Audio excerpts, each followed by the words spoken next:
आवाज सर्वसामान्यांचा। आज दिनांक 18 सप्टेंबर रोजी रात्री 9 वाजेच्या सुमारास सातपूर अंबड लिंक रोडवरील संजीव नगर नजीक महाराष्ट्र वजन काट्यासमोर स्कूल बस क्रमांक MH15 DM 085 ही स्कूल बस एक्सलोपाईनच्या दिशेकडून सातपूरच्या दिशेने जात असताना पुढे जात असलेला कंटेनर अचानक थांबल्याने स्कूल बस त्याला धडकली व मागून येणारी मालवाहू ट्रकने स्कूल बसला मागून जोरदार धडक दिल्याने स्कूल बसला दोन्ही बाजूने जोरदार धडक बसून स्कूल बसचा चक्काचूर झाला आहे। तसेच स्कूल बसच्या चालकाच्या पायाला गंभीर दुखापत झाली असून त्याला तात्काळ खासगी रुग्णालयात उपचारासाठी दाखल करण्यात आले आहे। दरम्यान या अपघातामुळे सातपूर अंबड लिंक रोडवर काही काळ वाहतूक कोंडी पाहायला मिळाली। या अपघाताची तात्काळ माहिती मिळताच MIDC चुंचाळे पोलिसांनी अपघातस्थळी तात्काळ धाव घेत वाहतूक सुरळीत केली आहे। स्कूल बस मालकाने MIDC अंबड चुंचाळे पोलीस ठाणे गाठले असून तशी तक्रार दाखल करण्याचे काम अद्याप सुरू आहे। त्या अनुषंगाने अपघात करणाऱ्या कंटेनर व ट्रकचा शोध MIDC चुंचाळे पोलीस करीत आहेत। दरम्यान या भीषण अपघातामुळे संजीव नगर चौफुली, दत्त मंदिर चौफुली तसेच एक्सलो पॉइंट या ठिकाणी सिग्नल बसवण्याची मागणी स्थानिक नागरिकांकडून होत आहे। तसेच रस्त्यावर पडलेले खड्डे व अवजड वाहनांच्या रहदारीमुळेच अशा अपघातांना वाहन चालकांना सामोरे जावे लागत असल्याची खंत स्थानिकांनी बोलून दाखवली आहे। पपाई नर्सरी ते एक्सलो पॉइंट या दरम्यान रस्त्याच्या दोन्ही बाजूला अवैधरित्या कंटेनर पार्किंग केलेले असतात, त्यामुळेच अशा अपघातांना वाहन चालकांना निमंत्रण द्यावे लागते आहे। याबाबत नेहमी स्थानिक नागरिकांनी व प्रसार माध्यमांनी आवाज उठवून देखील वाहतूक शाखेचे पोलीस अधिकारी वांजळे व प्रादेशिक परिवहन विभाग ठोस कारवाई का करीत नाही हाच गहन प्रश्न नागरिकांना पडला आहे। याबाबत वाहतूक नियंत्रण शाखा व प्रादेशिक परिवहन विभागाचे अधिकारी प्रदीप शिंदे यांना देखील वारंवार सूचित करून सुद्धा कारवाई होत नसल्यामुळे नागरिकांनी दोन्ही प्रशासनावर जबरदस्त संताप व्यक्त केला आहे। महाराष्ट्र क्रांति न्यूज साठी मुख्य संपादक प्रकाश बागुल, सातपुर, नासिक। मेरा नाम मोहम्मद नदीम नाम है। इधर क्या हुआ? इधर अभी ये हुआ है कि एक्सीडेंट हुआ है और बड़ी बड़ी जो गाड़ी जाती है कंटेनर, इनको मतलब बंद करे, मतलब रात में इनको जाने के लिए, क्योंकि कंपनी भी छूटती है तो बहुत ट्रैफिक हो जाती है और बड़ी बड़ी कंटेनर 10 चक्का जाता है बड़ी बड़ी कंटेनर की, इसकी वजह से कंपनी वाले भी बहुत भीड़ हो जाता है। और रोड बहुत खड्डे है, अपना एक्सलो से लेकर पपैया नर्सरी तक के इतने खड्डे हैं, अपना गुल्ला काटा के सामने इतने बड़े बड़े खड्डे हैं, इसकी वजह से और ट्रैफिक होता है और बाइक वाले एक्सीडेंट होता है।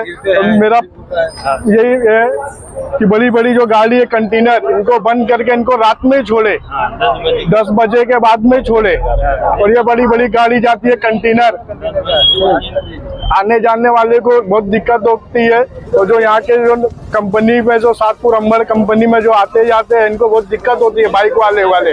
हाँ, और अपना अंबड़ लिंक रोड पे संजू नगर में इधर सिंगल बना है, क्योंकि अपना स्कूल है, छोटे छोटे बच्चे हैं, इनको रोड पार करने के लिए बहुत दिक्कत होती है। तो यार अपना इधर सिंगल लिंक रोड पे सिंगल लगाए, छोटे छोटे स्कूल के बच्चे हैं, 800-900 बच्चे हैं, इधर सिंगल बनाए, यही मेरा बोलना है। शाम के टाइम पे आपने देखा है तो बहुत जो हेवी व्हीकल है वो आती जाती है। हाँ। उसके वजह से पुलिस ने जो टाइमिंग है 5 बजे से लेके रात तक, हाँ, तो वो टाइमिंग पे उसका आना जाना वो बढ़ाना चाहिए, क्या लगता है? गाड़ी आने जाने कंटिन्यू चालू रहती है, कंटिन्यू। हाँ, पुलिस का सरकार चालू रहता है, देखभाल करते हैं। और खड्डे बहुत बड़े बड़े, सबसे पहले कि एक जो खड्डे है, खड्डे की वजह से बहुत दिक्कत होती है। हाँ, न्यू इंडिया होटल के सामने अपना एक सिंगल होना चाहिए। यहाँ नमाजी लोग भी आते जाते, इनको बहुत दिक्कत होती है, बुजुर्ग रहते हैं, बुढ़े लोग रहते हैं। और ये जो हादसा किया है वो गाड़ी ने, वो अभी मिला है क्या? अभी कुछ पता नहीं चला है, अभी कोई मिला नहीं है। तो हाँ, भाग गए ट्रैफिक के वजह से हुए। सब पुलिस को वैसे बताया? हाँ, पुलिस आए थे, हाँ, लगेच पुलिस आई। हाँ, सातपूर अंबड लिंक रोडवर या ठिकाणी अपघात झालेला आहे, त्याबाबत काय माहिती मिळते, काय सांगाल? सातपूर लिंक रोडची एका ट्रकवाल्यानी गाडी थांबवली अगोदर, त्याच्या मागे हा थांबला, ते मागच्या वाल्याने ठोकून दिलं त्याला, असं प्रकार झाला.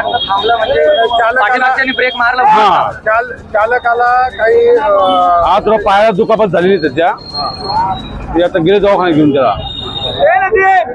जो कोणी ठोकणारा चालक असेल तो या ठिकाणी त्याची माहिती मिळते का काही? गाडीवाल्याची माहिती मिळते का? त्याने गाडी काढून घेतली, ते नंबर वगैरे घेतलेला आहे आम्ही. हो, पोलिसांना तर हा, सूचना केलेले. पोलीस आले का या ठिकाणी? हो, येऊन गेले, आता एवढे येऊन गेले. तुम्हाला काय अपेक्षा आहे? पोलिसांनी काय कारवाई करणं गरजेचं आहे कारवाई करावं पाहिजे तेवढं असं. वाहन चालकावर? हो. नाव सुधीर गुडे. काय सांगाल साहेब, या ठिकाणी संजीव नगर नजीक अपघात झालेला आहे स्कूल बसचा, त्या संदर्भात काय माहिती मिळाली तुम्हाला आणि पोलीस प्रशासन या ठिकाणी आलं का? काय सांगाल? सगळ्यात पहिल्यांदा पोलीस प्रशासन अंबड पोलीस स्टेशन अंतर्गत चुंचाळे पोलीस चौकीचे कर्मचारी वाहतूक पूर्णतः सुरळीत करून दिलेली आहे. तदनंतर आमची मागणी अशी आहे का हे जे मोठे मोठे कंटेनर आहे तर यांना एक वेळ ठरवून द्यावी, कारण संध्याकाळी MIDC कामगारांचा सुटण्याचा जो टाइम आहे संध्याकाळी 6 वाजल्यापासून ते रात्री 9 वाजेपर्यंत हा त्यांचा टाइम आहे. तर हे जे मोठे कंटेनर आहे, हे मोठे कंटेनरचा जो टाइम जो आहे हा 6 ते 9 या वेळेत नसायला पाहिजे.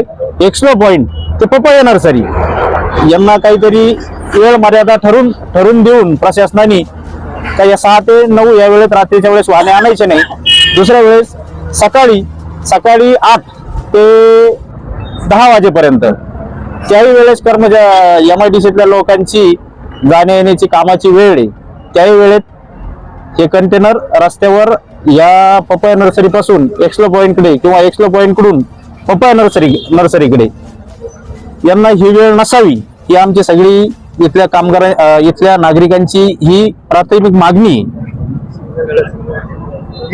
या ठिकाणी आपण जर बघितलं तर दत्त मंदिर चौफुली असेल, संजीवनगर चौफुली असेल, या ठिकाणी नेहमीच विद्यार्थ्यांची वर्दळ असते, त्या ठिकाणी नेहमीच सिग्नलची मागणी झालेली. हो, सिग्नल आहे ना, सिग्नल हे 100% बसलेच गेले पाहिजे.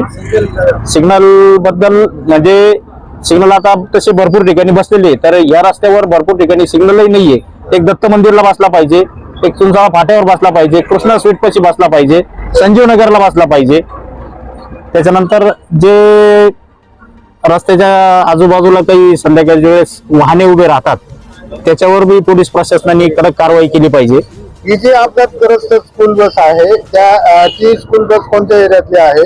की अपघातग्रस्त जी स्कूल बस आहे ती सदरली व्यक्ती म्हाडा कॉलनी म्हणून आहे आमच्या चिंचवड शिवारात, तिथली आहे. आणि ज्या गाड्यांची धडक दोन्ही बाजूनी ज्या गाड्यांची धडक झाली तर जो स्कूल बसवाला आहे याचा हातावर पोट आहे. तर दोन्ही गाड्यांवर कारवाई करून पोलीस प्रशासनाने त्या ड्रायव्हरला योग्य तो निर्णय द्यावा. की आमच्या नागरिकांच्या वतीने त्याची काही नुकसान भरपाई झाली असेल की त्या गाड्यावाल्यांकडून किंवा त्या गाड्यांवरचा इन्शुरन्स क्लेम करून पोलिसांनी मदत करावी. ज्या गाडीने स्कूल बसला नुकसान केलेलं आहे ते वाहन अद्याप पोलिसांनी त्याचा ट्रेस लावलेला आहे का, किंवा तशी माहिती पोलिसांना कोणी दिलेली आहे? नाही, आता त्याबद्दल मी तोपर्यंत वाहतूक सुरळीत झाली होती, पण पोलीस येऊन गेलेले, वाहतूक सुरळीत करून दिली त्यांनी. गाड्या चालू आहे आता. हे बघा, आता जर पाहिलं तरी आपल्या समोरही कंटेनर चालू आहे. तर हे यांचा जो टायमिंग आहे हा 10 वाजेपर्यंत, तरी रात्री 10 वाजेपर्यंत तरी रात्री 11 ते सकाळी 5 वाजेपर्यंत यांना ही वेळ द्या, ही आमची प्रशासनाला विनंती. समजा प्रशासनाने तुमची विनंतीला समजा काही प्रतिसाद दिल्याने तर तुमची मागणी पूरक आहे. आमची नागरिकांच्या वतीने आंदोलन करण्यात येईल. अशाच नवनवीन बातम्या पाहण्यासाठी आमच्या महाराष्ट्र क्रांती न्यूज या YouTube चॅनलला लाईक करा, सबस्क्राईब करा आणि बेल आयकॉनला प्रेस करा.